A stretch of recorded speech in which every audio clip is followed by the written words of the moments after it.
Senior صحافی اور تجزیہ کار جاوید چودھری کے مطابق میری جنرل قمر جاوید باجوہ سے متعدد تفصیلی ملاقاتیں ہوئیں۔ ان ملاقاتوں کے دوران میں نے ان سے جو بھی پوچھا انہوں نے پوری تفصیل کے ساتھ جواب دیا۔ فیملی سے لے کر ریٹائرمنٹ تک یہ چیزیں بتاتے چلے گئے اور میں سنتا چلا گیا۔ ان ملاقاتوں کے دوران میں نے ان سے مولانا فضل الرحمان کے بارے میں بھی پوچھا تھا۔ ان کا جواب تھا، مولانا کی بہت عزت کرتے ہیں۔ مولانا نے وار اینڈ ٹیرر پر ریاست کا کھل کر ساتھ دیا تھا۔ یہ اگر اس وقت اپنی سائڈ بدل لیتے تو ملک کو ناقابل تلافی نقصان پہنچتا۔ دوسرا، کے پی اور بلوچستان میں ان کی فالوئنگ ہے، لوگ ان سے عقیدت رکھتے ہیں اور فوج مذہبی لوگوں اور قوم پر احسان کرنے والوں کا احترام کرتی ہے، لہذا میرے دل میں بھی ان کے لیے احترام تھا۔ میں نے ان سے پوچھا، آپ کی مولانا سے کتنی ملاقاتیں ہوئیں؟ ان کا جواب تھا، میری ان سے 4 تفصیلی ملاقاتیں ہوئی تھی۔ پہلی ملاقات 2018 میں ہوئی۔ شاید خاقان عباسی اس وقت وزیر اعظم تھے، فاٹا کا مرجر ہو رہا تھا، مولانا انضمام کے خلاف تھے، اس سے ان کی سیٹیں کم ہو رہی تھی، مولانا نہیں مان رہے تھے۔ وزیر اعظم نے مجھے بلایا اور میں اور D G I S I general Naveed Mukhtar وزیر اعظم آفس چلے گئے۔ مولانا اور عبدالغفور حیدری اپنے موقف پر ڈٹے ہوئے تھے، ہمارے پاس کوئی سیکنڈ آپشن نہیں تھا، حکومت کی مدد ختم ہو رہی تھی، اگر اس وقت مرج نہ ہوتا تو پھر ہماری ساری محنت ضائع ہو جاتی، لہٰذا ہم نے جیسے تیسے مولانا کو منا لیا، لیکن مولانا میرے ساتھ ناراض ہو گئے۔ میری ان کے ساتھ دوسری ملاقات 2019 کی گرمیوں میں ہوئی۔ جنرل فیض حمید نے مجھ سے کہا، سر مولانا آپ کے ساتھ ملنا چاہتے ہیں۔ میں نے انہیں بلا لیا۔ یوں مولانا اور مولانا عبدالغفور حیدری جنرل فیض حمید کے ساتھ میرے گھر تشریف لے آئے۔ یہ ملاقات اچھی نہیں رہی، اس میں میری مولانا سے ٹھیک ٹھاک تلخ کلامی ہو گئی۔ مولانا چاہتے تھے ہم اپوزیشن کو قومی اسمبلی سے استعفوں کے لیے مجبور کریں۔ ان کا کہنا تھا، آپ آصف علی زرداری اور شہباز شریف سے کہیں یہ استعفے دے دیں۔ میں نے جواب دیا، میں ان کو کہنے والا کون ہوتا ہوں، یہ ان کا اپنا فیصلہ ہے، لیکن مولانا ہم پر زور دے رہے تھے، جس کی وجہ سے میری ان سے جھڑپ ہوگی۔ مولانا کو یہ بھی اعتراض تھا، انہیں ڈی آئی خان سے ہرایا گیا تھا، جبکہ اصل صورتحال یہ تھی، علی امین گنڈا پور وہاں واقعی مضبوط امیدوار تھا اور مولانا اس کا مقابلہ نہیں کر پا رہے تھے۔ بہرحال جنرل فیض حمید نے درمیان میں آ کر ماحول ٹھنڈا کیا۔ میٹنگ کے آخر میں مولانا نے جنرل فیض حمید اور مولانا حیدری کو باہر بھجوا دیا۔ ہم کمرے میں اکیلے رہ گئے تو مولانا میرے گھٹنے پکڑ لیے، میں گھٹنے چھڑاتا رہا لیکن مولانا نے مجھے ہلنے نہیں دیا۔ جنرل باجوہ خاموش ہو گئے۔ میں نے اس کے بعد پوچھا، مولانا آپ سے کیا منوانا چاہتے تھے؟ جنرل باجوہ کا جواب تھا، آپ اسے چھوڑیے، یہ میری اور مولانا کی ذاتی گفتگو تھی۔ میں نے اصرار کیا تو جنرل باجوہ نے مجھ سے وعدہ لیا، آپ یہ بات لکھیں گے اور نہ کسی کو بتائیں گے۔ میں نے وعدہ کر لیا اور میں آج تک اس وعدے کی پابندی کر رہا ہوں۔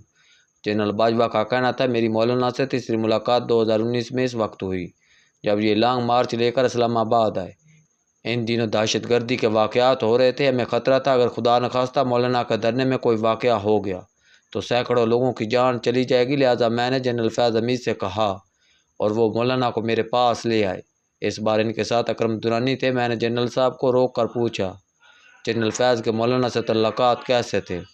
ان کا جواب تھا، مولانا جنرل فیض حمید سے مسلسل رابطے میں رہتے تھے اور ان کی ایک دوسرے سے بہت اچھے تعلقات ہیں۔ بہرحال مولانا تشریف لائے اور میں نے ان سے عرض کیا، آپ حکومت کو کمزور کیوں کر رہے ہیں؟ اس سے ملک کمزور ہو جائے گا، آپ کو ہم پر رحم کریں۔ مولانا کا جواب تھا، آپ عمران خان سے استعفیٰ لیں اور حکومت کو فارغ کر دیں۔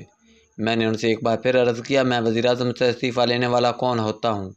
میرا لہجہ ذرا سخت تھا، لہذا میری مولانا سے اس بار بھی تلخ کلامی ہوگی، لیکن صورتحال پچھلی مرتبہ جتنی ٹینشن نہیں تھی۔ میں چاہتا تھا مولانا دھرنا ختم کر کے واپس چلے جائے اور حکومت چلنے دے، لیکن مولانا نہیں مان رہے تھے، لہذا یہ میٹنگ ختم ہوگی۔ میں نے پوچھا، کیا مولانا نے آپ کو انکار کر دیا تھا؟ جنرل باجوہ کا کہنا تھا، مولانا نے سیدھا جواب نہیں دیا تھا، وہ بات گول مول کر کے نکل گئے تھے۔ جنرل فیض حمید نے ان کے بعد مجھ سے کہا، اب یہ معاملہ مجھ پر چھوڑ دیں، میں مولانا کو منا لوں گا، اور پھر واقعی مولانا چند دن کے بعد دھرنا ختم کر کے واپس چلے گئے۔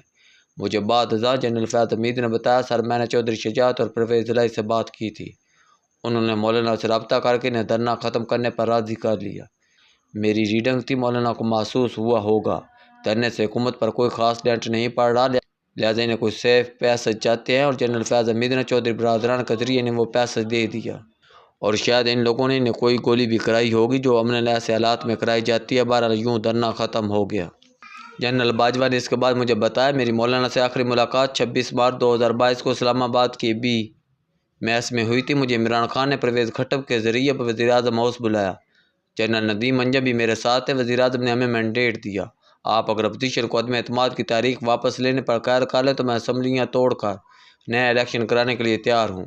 ہم نے وزیر اعظم کے کہنے پر اپوزیشن پارٹیوں کے لیڈروں کو بھی میز میں دعوت دی۔ وہاں شہباز شریف بھی تھے اور بلاول بھٹو، اختر مینگن، خالد مکسی، شاہ زین بگٹی، خالد مقبول صدیقی، فیصل سبزواری اور مولانا فضل الرحمان بھی۔ میں نے اپوزیشن کو 4.5 گھنٹے قائل کیا کہ آپ حکومت کو 5 سال پورے کرنے دیں، لیکن وہ لوگ نہیں مانے۔ میں نے آخر میں ان سے کہا آپ کامیاب ہو چکے ہیں، آپ نے وزیر اعظم کو دبا لیا، لہذا آپ اگر یہ استعفیٰ دینے اور اسمبلیاں توڑنے پر راضی ہیں تو آپ یہ پیشکش قبول کر لیں اور فریش مینڈیٹ لے آئیں۔ شہباز شریف اس آپشن کے لیے راضی ہو گئے، لیکن مولانا اور بلاول بھٹو نہیں مانے۔ بلاول بھٹو نے مجھے یہ دھمکی بھی دی، جنرل صاحب آپ اگر ہمیں مجبور کریں گے تو میں پبلک میں جا کر بتاؤں گا ہمیں اسٹیبلشمنٹ عدم اعتماد واپس لینے پر مجبور کر رہی ہے۔ یہ ڈائلاگ ختم ہو کر میں نے وزیر اعظم کو اپنی ناکامی سے مطلع کر دیا۔ عمران خان اس وقت تک سیفر پاس رکھ کر بیٹھے ہوئے تھے، یہ شاید ہمارے ڈائلاگ کا انتظار کر رہے تھے۔ ہم جب ناکام ہو گئے تو اگلے دن 27 مارچ وزیر اعظم نے اسلام آباد کے پریڈ گراؤنڈ میں سیفر لہرا دیا اور یہ رجیم چینج کا بیانیہ لے کر عوام میں چلے گئے۔ میں نے جنرل باجوہ سے پوچھا کیا مولانا آپ سے ناراض ہیں؟ ان کا جواب تھا مجھے یہی محسوس ہوتا ہے۔ اس ناراضگی کی 3 وجوہات ہیں۔ ہم نے اس زمانے میں مدرسہ ریفارمز شروع کی تھی، مولانا یہ نہیں چاہتے تھے، مدرسہ بورڈ پر ان کی اجارہ داری تھی۔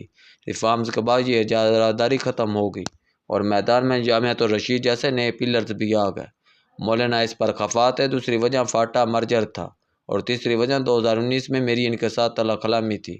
میں نے ان سے پوچھا تحریک عدم اعتماد میں آپ لوگوں کا کیا کردار تھا؟ جنرل باجوہ کا جواب تھا ہم نے اسے رکوانے کی کوشش ضرور کی تھی، لیکن عدم اعتماد کرانے میں ہمارا کوئی کردار نہیں تھا، یہ آصف علی زرداری کا پروجیکٹ تھا۔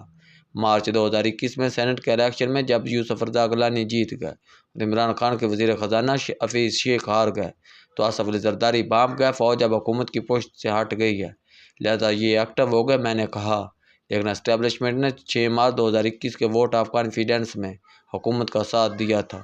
جنرل باجوہ نے تسلیم کیا، ہاں یہ بات درست ہے، ہم نے اعتماد کے ووٹ میں حکومت کی مدد کی تھی، لیکن یہ ہماری طرف سے آخری سپورٹ تھی جس کے بعد زرداری صاحب نے پوری اپوزیشن اکٹھی کر لی۔ مولانا پی ڈی ایم کا سربراہ تھے، یہ سارا کام ان کی سربراہی میں ہوا تھا۔ تحریک عدم اعتماد کے وقت جنرل فیاض حمید کو کور کمانڈر پشاور تھے اور یہ اس گیم سے آؤٹ تھے۔ میں افغانستان کے ایشو میں زیادہ مصروف ہو گیا تھا اور میں اس پکچر اس وقت دوبارہ آیا جب وزیر اعظم نے مجھے اس میں انوالو کیا تھا۔ میں نے فیکٹس کی تصدیق کے لیے ایک درمیانی ذریعے سے جنرل باجوہ سے رابطہ کیا۔ میں ان کا مشکور ہوں، انہوں نے نہ صرف ان فیکٹس کی تصدیق کر دی بلکہ یہ بھی کہا میں حلفاً اقرار کرتا ہوں مولانا فضل الرحمان غلط بیانی کر رہے ہیں، یہ خود حلف دے دے یا مجھ سے لے لے یا پھر اپنے دعوے کے ثبوت میں کوئی ایک گواہ لے آئے، میں ہر سزا بھگتنے کے لیے تیار ہوں۔